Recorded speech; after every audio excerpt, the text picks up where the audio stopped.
warahmatullahi wabarakatuh. Waalaikumsalam.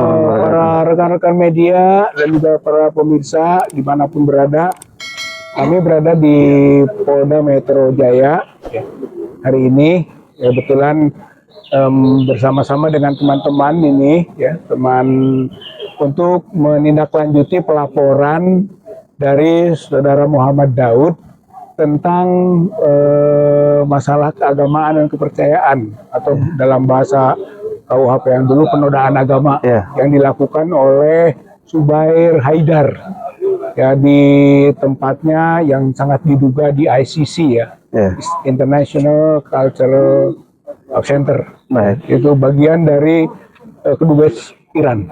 Baik. Jadi di sana dilakukan sesuatu yang diduga kuat adalah berkaitan dengan penodaan agama. Baik. Itu kan, yaitu menghina sahabat Rasulullah Shallallahu Alaihi Wasallam, Abu Bakar Siddiq, Umar bin Khattab, Utsman bin Affan, bahkan istri Rasulullah Shallallahu Alaihi Wasallam dihina, dilaknat, bahkan dia menyatakan finar katanya, di neraka. Saya kira ini harus menyakiti umat Islam di seluruh Indonesia. Dan untuk itu maka Muhammad Daud salah satunya melaporkan tentang perilaku jahat itu.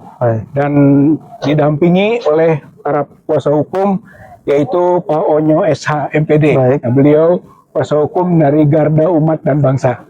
Yang juga saudara Muhammad Isa Ansori Rahayan, ya, SH. Itu juga kuasa hukum, pendamping, dan Iksan Weno. Ya, bertiga ini hadir pada saat ini untuk mendampingi Muhammad Daud untuk menindaklanjuti pelaporan yang telah dilakukan pada waktu yang lalu. Jadi intinya adalah bahwa kalau saya mengingatkan saja bahwa Majelis Ulama Indonesia itu sudah memfatwakan bahwa mereka yang menghina sahabat itu, dan sahabat Rasulullah SAW yang mulia, itu dikategorikan haram karena bertentangan dengan Al-Quran, bertentangan dengan hadis, bertentangan dengan ijma ulama. Kemudian jika hanya menghina saja, maka hukumnya fasik dan sesat. Itu, ya, fasikun dolun, itu untuk penghinaan sahabat. Tapi kalau mengkafirkan sahabat, dan itu juga ternyata berkaitan itu maka dia dihukuman kafir dan murtad. Itu menurut fatwa Majelis Ulama Indonesia yang sudah dikeluarkan. Saya kira berikutnya tentu saja berkaitan dengan hukum yang positif ini yang menjadi dasar bagi pelaporan. Saya persilahkan saja Pak Onyo, langsung dilanjutkan nanti Pak Isa, ya. Setelah itu Pak Iksan Weno, dan terakhir nanti Pak Amin, ya, Ustadz Amin dari Bandung, yang juga termasuk ikut beramai-ramai lah mendorong pelaporan ini. Saya persilahkan ke Pak Onyo SH MPD untuk menyampaikan dulu masalah pengaduan atau pelaporan. Oke, bismillah. Assalamualaikum warahmatullahi wabarakatuh. Teman kaum muslimin semuanya, yang paling pertama adalah kami ingatkan agar supaya jangan sampai terprovokasi, ya. Lalu kemudian alhamdulillah kemarin tanggal 18 Mei ya 2026, ya, kami selaku kuasa hukum daripada Muhammad Daud, ya, dalam hal ini saya, ya, dan teman-teman di YLBH Garda Umat dan Bangsa melakukan pendampingan dan pelaporan. Dan alhamdulillah juga pasal yang kita kenakan terhadap diduga daripada pelaku ini, yaitu Zubair Haidar Sambodo Putra, yaitu pasal 300 Undang-Undang Nomor 1, ya, tahun 2003, dan atau pasal 301 KUHP. Jadi menyangkut terkait dengan penodaan agama. Adapun penjelasan terkait dengan unsur pasal kami akan serahkan ke mungkin Bang Ansori, ya. Seperti itu, pada beliau persilahkan. Ya, Bang Ansori, mangga silakan Bang Ansori. Ya, Assalamualaikum warahmatullahi wabarakatuh. Waalaikumsalam. Jadi kami di sini selaku, ya, kuasa hukum dari saudara Muhammad Daud, ya. Hari ini agenda kami di Polda ini untuk mendampingi beliau untuk menyampaikan klarifikasi, ya, terkait dengan pelaporan yang sudah kami ajukan sebelumnya. Nah, di sini pasal yang kami laporkan ini terkait dengan pasal 300 dan 301 KUH pidana, ya, Undang-Undang Nomor 1 Tahun 2023. Ini terkait dengan penistaan agama atau penodaan agama, ya, bahwa saudara Zubair ini, ya, sudah diduga, ya, menyampaikan materi yang bersifat provokatif, ya, mengandung penghasutan, ya, terhadap 3 sahabat Nabi, termasuk juga di sini adalah istri dari Rasulullah SAW. Nah, atas dasar itulah kami kemudian membuat pelaporan kepada yang bersangkutan, ya, di Polda Metro Jaya pada beberapa minggu yang lalu. Intinya bahwa tindakan-tindakan semacam ini jangan sampai kemudian dibiarkan di negara ini. Kita tahu bahwa Indonesia ini kan negara yang berasaskan Pancasila, dan di sini sangat menghargai, ya, nilai-nilai agama, sehingga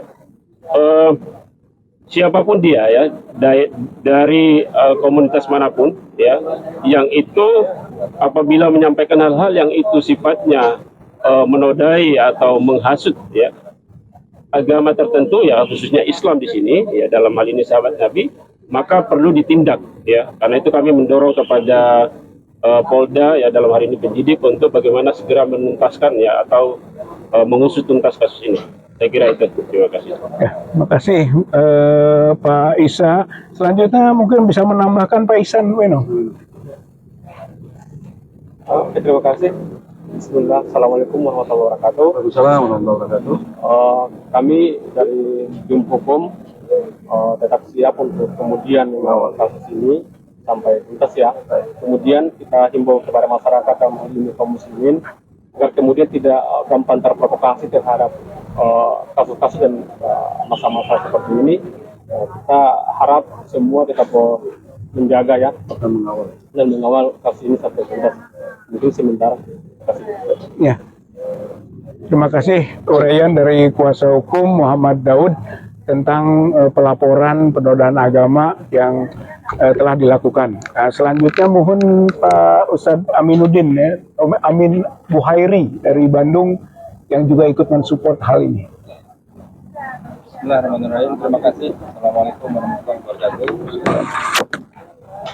Baik, kami sebagai masyarakat, sebagai warga Muslim, ini sangat menyesali jika di negara yang mayoritas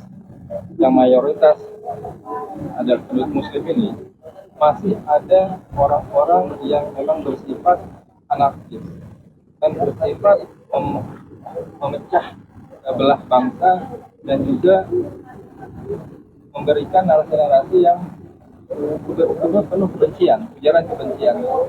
Nah, inilah padahal mengenai agama ini sudah diatur di Undang-Undang Pasal 29 bahwa setiap warga negara berhak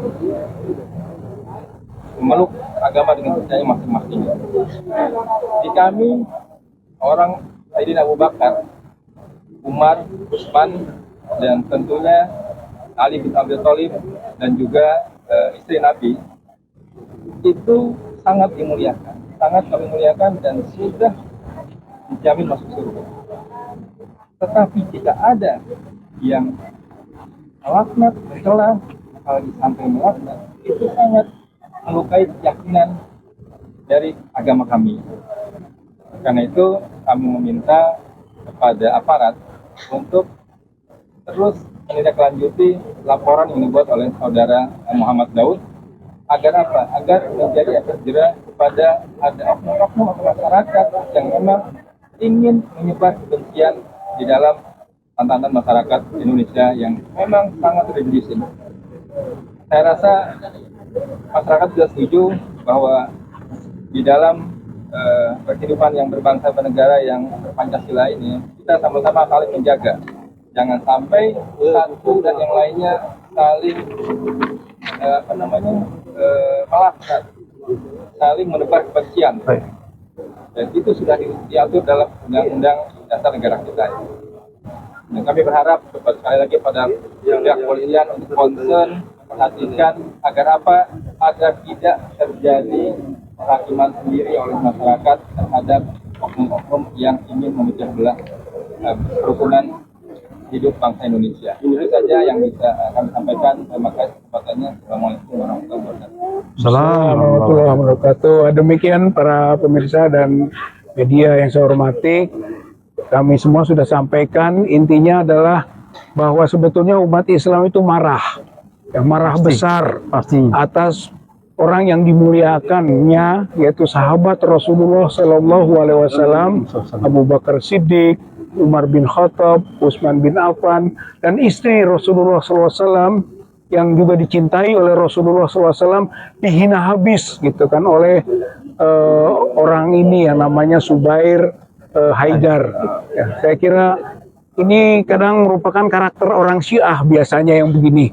Ya, tapi ini akan menjadi nanti perhatian kita dan penyelidikan selanjutnya tentang kemungkinan itu. Intinya adalah daripada umat Islam, kalau tidak salah Jawa Barat juga sudah 40 berapa ormas ya Islam yang melaporkan ke Polda Jabar. Tapi fokuslah kepada apa yang dilaporkan di Polda Metro Jaya ini. Nah, intinya harapannya daripada umat marah, lebih baik pihak aparat penegak hukum menindaklanjuti pelanggaran hukum yang sudah sangat jelas dan menyakiti hati umat Islam ini dengan cara langkah-langkah hukum, sanksi-sanksi hukum dapat ditegakkan dengan sebaik-baiknya. Mantap. Saya kira ini harapan kita semua dan mudah-mudahan apa yang dilakukan oleh Muhammad Daud dan para kuasa hukum ini selalu dalam berkah Allah Subhanahu wa taala, karena tujuannya tidak lain adalah dalam rangka ibadah, membela kebenaran, amar ma'ruf nahi mungkar. Ini saja yang bisa disampaikan. Mudah-mudahan Allah berkahi dan memberikan pertolongan kepada kita semuanya.